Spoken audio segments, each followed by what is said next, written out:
Salve Maria Santíssima. Jesus, ele proibiu fazer orações repetidas. É citado para nós católicos que nós fazemos orações vãs, orações pagãs, orações sem sentido, porque são orações repetidas. E isso não agrada a Deus. Isso usando aquela reflexão do Sermão da Montanha, onde o Senhor fala que nós não devemos multiplicar as palavras quando vamos falar com Deus, como fazem os pagãos, achando que pelo muito falarem serão ouvidos. Pela verbovagia, né? Não sei se é essa a palavra certa. É mais o vício de falar muito. Agora eu não lembro no original qual seria a palavra, mas é esse vício de falar muito que os pagãos tinham e achando que isso convenceria os seus deuses, né? É isso que o Senhor vai condenando nessa passagem, a hipocrisia. O próprio Jesus em Mateus 26, do versículo 42 seguintes até o 44, até o 45 pode encerrar esse contexto, né? Fala que Jesus orou pela terceira vez usando as mesmas palavras, as mesmas, 3 vezes. Então o próprio Jesus não ia se contradizer, proibir e mandar fazer orações repetidas, e ele mesmo fazer. Então o que a Bíblia condena são orações hipócritas, né? O próprio povo judeu, ele tinha orações repetidas, né? Os salmos, orações cotidianas, várias vezes ao dia. O próprio Daniel, por exemplo, ele rezava orações repetidas. O povo judeu também era muito próprio do costume judaico as orações repetidas. A gente percebe também no livro de Daniel, quando os 3 jovens são jogados na fornalha, que eles fazem orações repetitivas ali. Então, não tem um problema nesse sentido, né? De repetir a oração. O problema é quando nós fazemos, seja uma oração espontânea, ou seja uma oração repetitiva, sem ter um coração de fato voltado para Deus.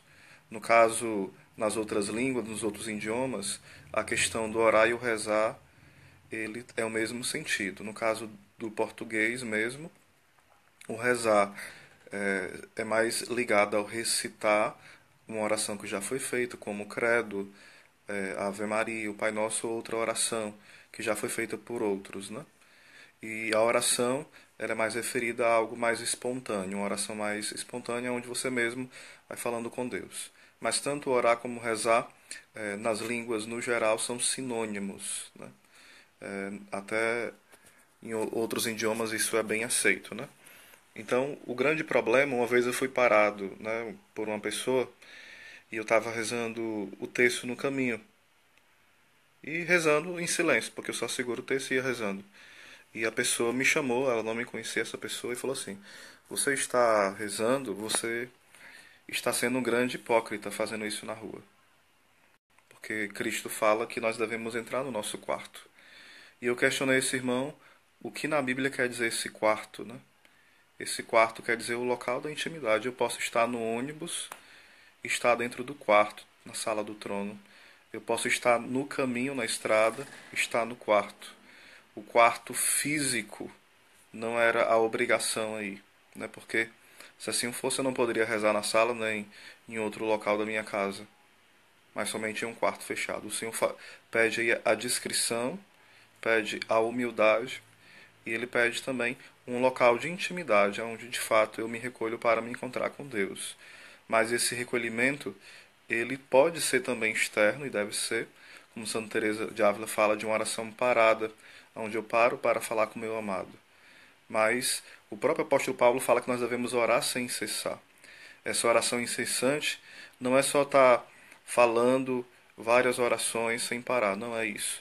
Mas é ter um espírito, um coração recolhido, que sempre se volta para Deus, né? Em adoração, não está pensando em outras coisas, em ofender o irmão, em coisas imorais, em coisas de blasfêmia, como prejudicar o outro. Mas ele vai sempre tendo esse coração em sintonia com Deus. Então, a questão dessa acusação de orações repetidas, a gente deve ter o cuidado, porque infelizmente, até mesmo os católicos estão muito nessa, né? Aonde é que está na Bíblia? A gente sabe que, infelizmente, muitos católicos não conhecem a fundo a Bíblia. Isso é triste mesmo.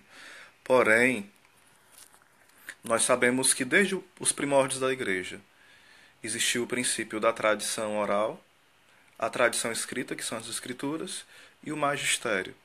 Foi isso que Cristo deixou. A sola Escritura, ela começa a ter um peso. Já no século IV, alguns hereges já falam sobre a sola Escritura, né?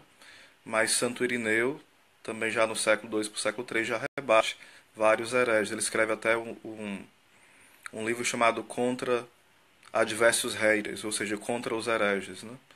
E ele vai mostrando a importância da tradição oral e da tradição escrita. Isso já do século II para o século III. Já havia heresias querendo colocar só a escritura. Aí Lutero ele vai ressuscitar essa ideia, lá para o século XVI, que só a escritura vale. Então, é um pensamento equivocado, porque não era assim que os primeiros cristãos pensavam, não é isso que a Bíblia afirma. Em local nenhum da Bíblia você vai ver base para só a Escritura.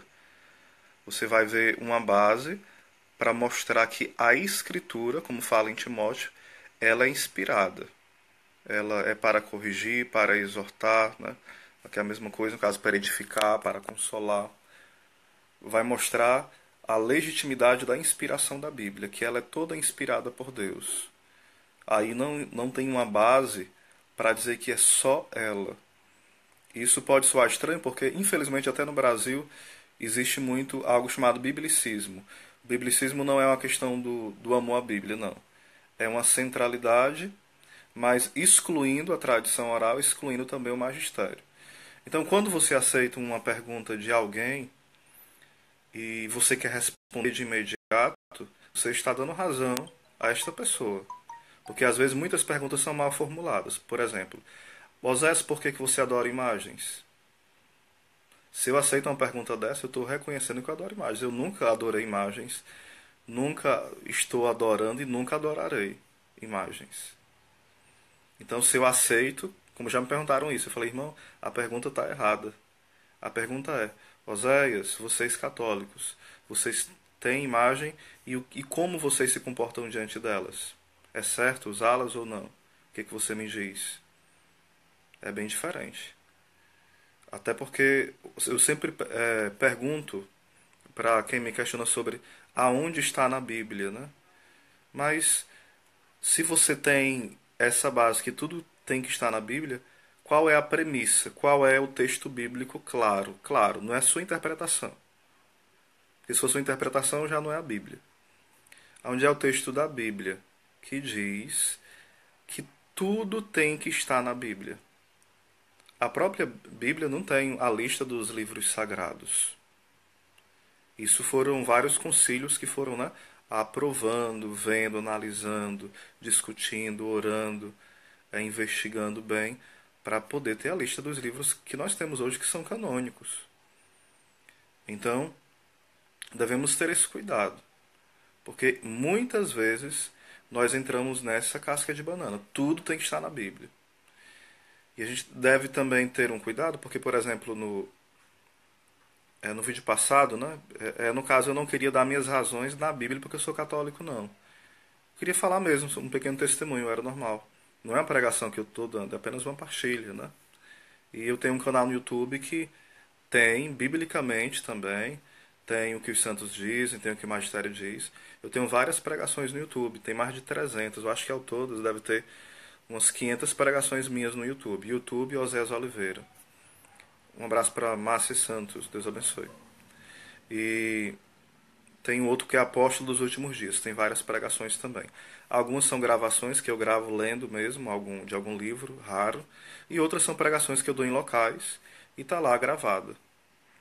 Então, a gente deve ter esse cuidado, né? Muitas vezes nós vamos querendo que as pessoas digam aonde está na Bíblia, se nem sequer a própria Bíblia admite que tem que ser assim. Então, quando eu falava lá a questão do porque sou católico, né? E a gente for olhar a história da igreja, se a gente for olhar, a gente vai ter vários papas que escandalizaram. A gente vai ter bispos que escandalizaram.